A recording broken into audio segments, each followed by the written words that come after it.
Dorothy Counts, the brave stand and lasting legacy of a young girl against discrimination, 1957.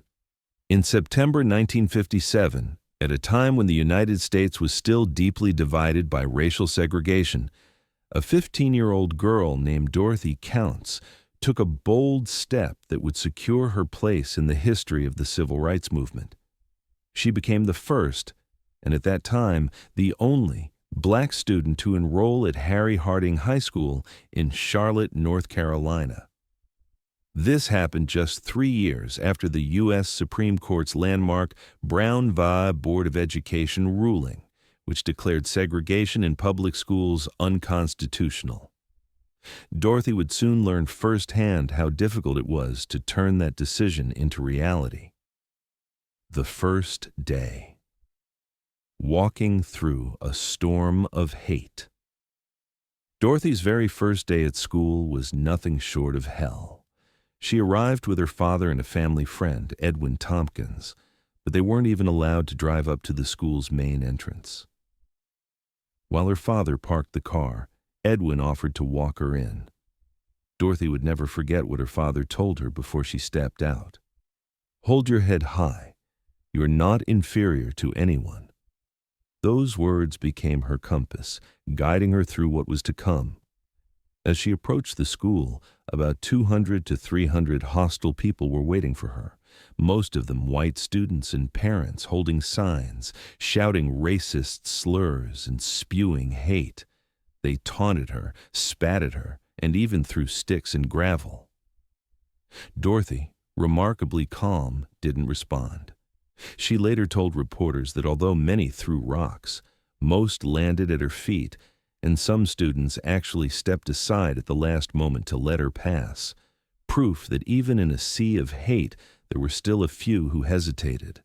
The moment was captured by Associated Press photographer Douglas Martin, whose haunting image of Dorothy walking alone through the jeering crowd won the 1957 World Press Photo of the Year.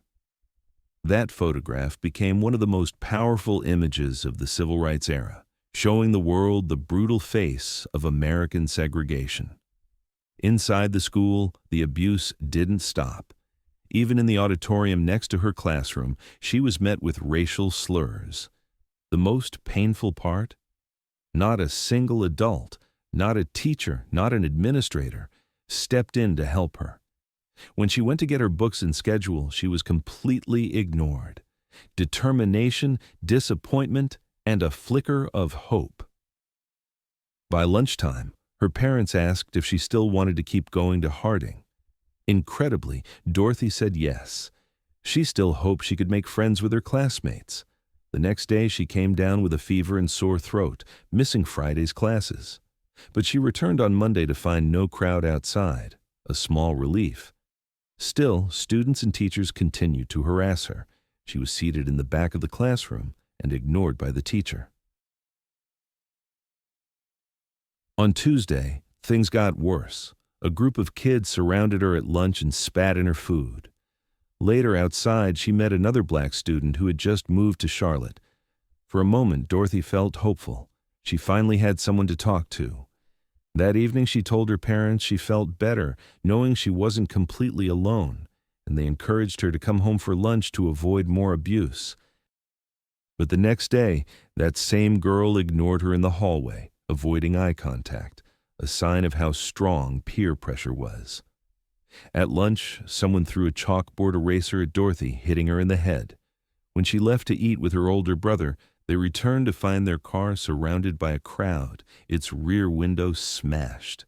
For the first time, Dorothy felt truly afraid, not just for herself, but for her family's safety, leaving for safety, and the power of reconciliation.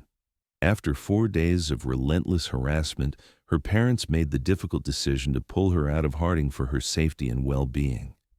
The images and reports of the abuse Dorothy endured shocked the world and added momentum to the growing civil rights movement.